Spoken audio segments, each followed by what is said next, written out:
बच्चों, आज हम अलजबरा को पढ़ेंगे। वास्तव में अलजबरा मैथ्स का बैकबोन होता है। बैकबोन मतलब रीढ़ की हड्डी।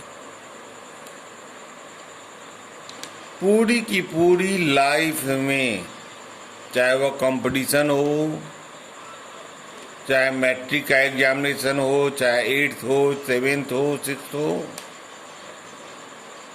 सभी क्लासेज में अलजबरा का उपयोग होता है। जिस बच्चे के पास अलजबरा का ज्ञान कम रहता है, वे अपने लाइफ में सक्सेस नहीं कर पाते हैं। इसलिए अलजबरा को बेसिक रूप से समझना बहुत जरूरी है। तो बेसिक अलजबरा में हम लोग ध्यान रखेंगे। सबसे पहले समझें टर्म 2 टाइप्स का होता है। वेरिएबल और नॉन वेरिएबल। नॉन वेरिएबल को अचर पद कहते हैं और वेरिएबल को चर पद कहते हैं। हम दोनों माध्यमों का उपयोग इसलिए कर रहे हैं कि एनसीईआरटी के भी बच्चे समझ लें और बिहार बोर्ड के भी बच्चे अच्छी तरह से समझ लें और उनमें विकास हो। अब यह समझे कि चर पद क्यों कहते हैं और अचर पद क्यों कहते हैं। तो नॉन वेरिएबल इसलिए कहते हैं कि इनका मान कभी नहीं बदलता, लेकिन वेरिएबल का मान हमेशा बदलते रहता है। जैसे x, y, z के रूप में अगर हम लिखेंगे तो 4x का मान x के मान पर बदलता है। इफ x बराबर 1, 4x बराबर 4 × 1 4, x इक्वल टू 2, 4x बराबर 4 × 2 equal to 8, x equal to 5, 4x बराबर 4 × 5 इक्वल टू 20। ध्यान रखें, 4x को हम इस रूप में भी लिख सकते हैं,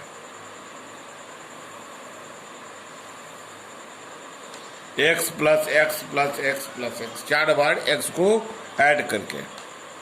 अब अगला टर्म चलेंगे हम लोग लाइक टर्म और अनलाइक टर्म। लाइक टर्म को हम लोग समान पद कहते हैं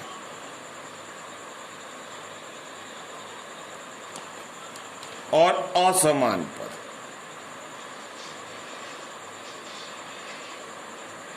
ध्यान रखेंगे कि लाइक टर्म्स जो होता है, या देखा जाए लाइक टर्म्स जो होता है उनके वेरिएबल पद, वेरिएबल टर्म इक्वल होते हैं।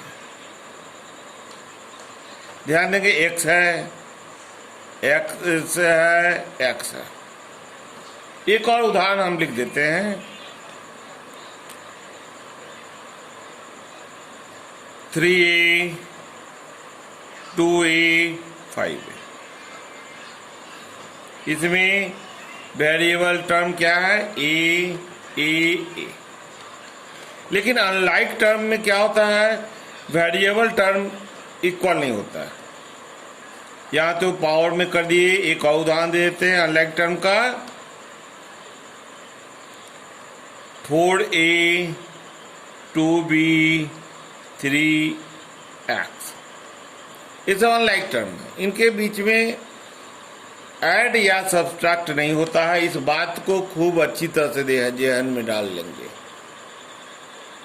अगर गलती नहीं करनी है तो इनके बीच में ऐड या सब्सट्रैक्ट नहीं करेंगे। आगे चले हम लोग कि आगे कुछ नियम को समझें, कम्यूटेटिव लॉ और एसोसिएटिव लॉ।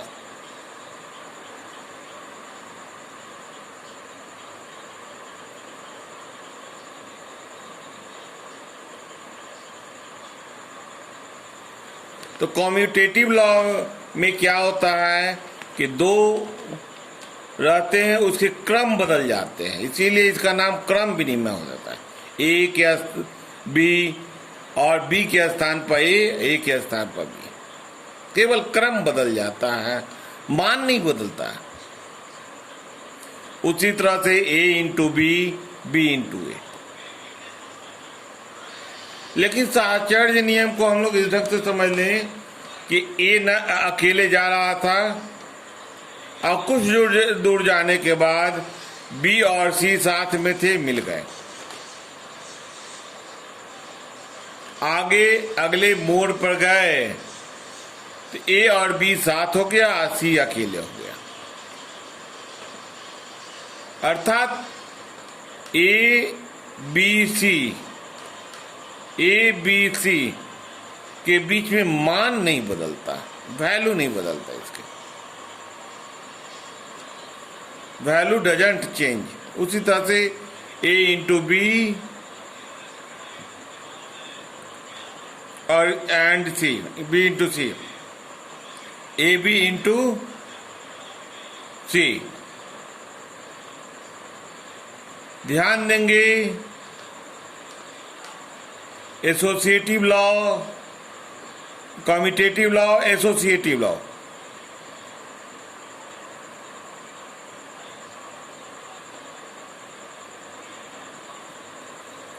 सब्सट्रैक्ट और डिवाइड के रूल को फॉलो नहीं करता है एकदम, मतलब ध्यान देंगे छोटी छोटी बातों को। अब आएंगे हम लोग डिस्ट्रीब्यूटिव लॉ।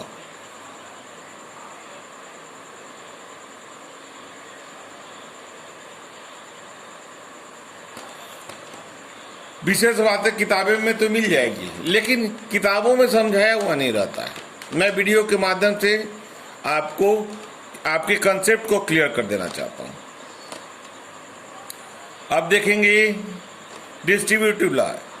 एम को मल्टीप्लाई कर दिया गया है ए प्लस बी से। एम एक बार ए से मल्टीप्लाई हो जाएगा और एक बार बी से मल्टीप्लाई। उसी तरह से एन को मल्टीप्लाई कर दिया गया सी माइनस डी से। एन एक बार सी से मल्टीप्लाई हो जाएगा, एक बार डी से मल्टीप्लाई हो जाएगा। उसी तरह से हम 3 टर्म्स में रख, इसमें टर्म्स कितने भी हो सकते हैं ब्रैकेट के अंदर।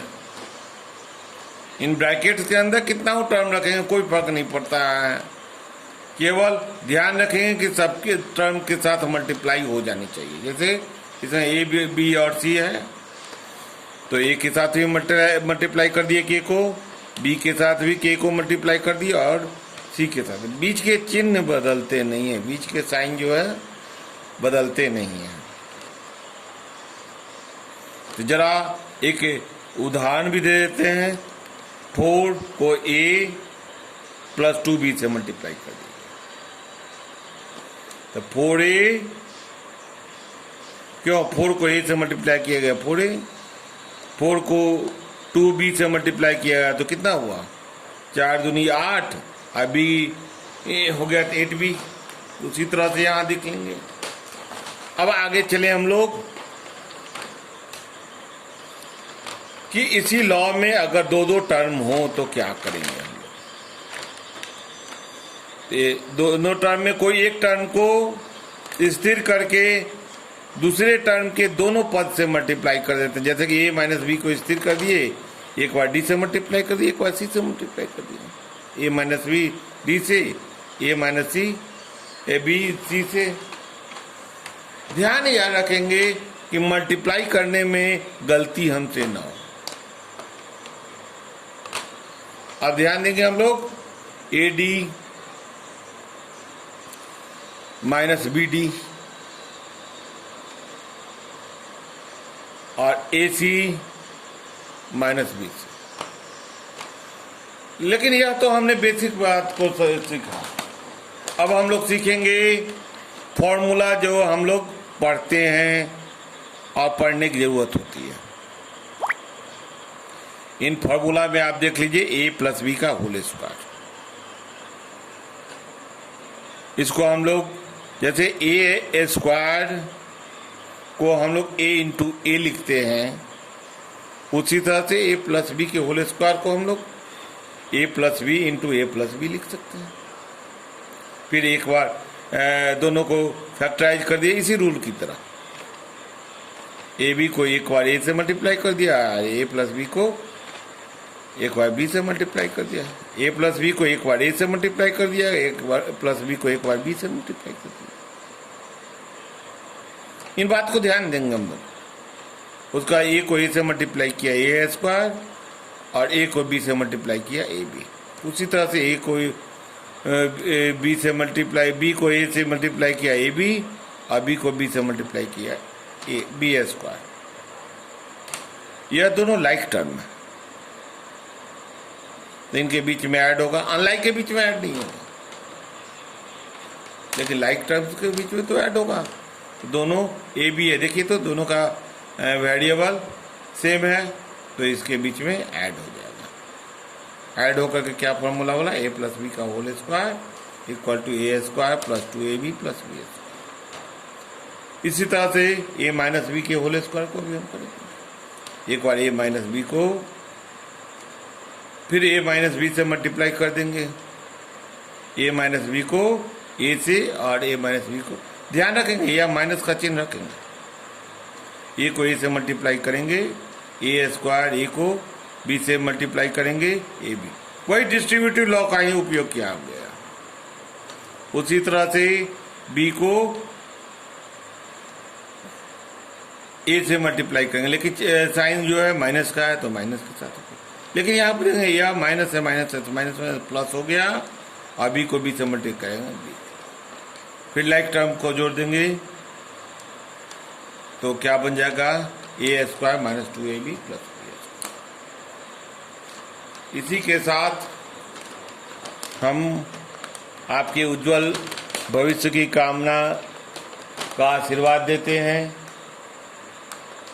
साथ ही साथ हम आपसे एक बार फिर सलाह देते हैं कि कोई भी मैथ्स समझ में नहीं आए, कमेंट में ज़रूर आप कहिए, हम कोशिश करेंगे। ऐसे मैं पूरा सिलेबस को धीरे धीरे कंप्लीट कर दूंगा, 9th के 10th के 7th से लेकर के 10th तक, यहाँ तक के हम कंपटीशन के भी बहुत सारे मैथ्स को सॉल्व कर देंगे।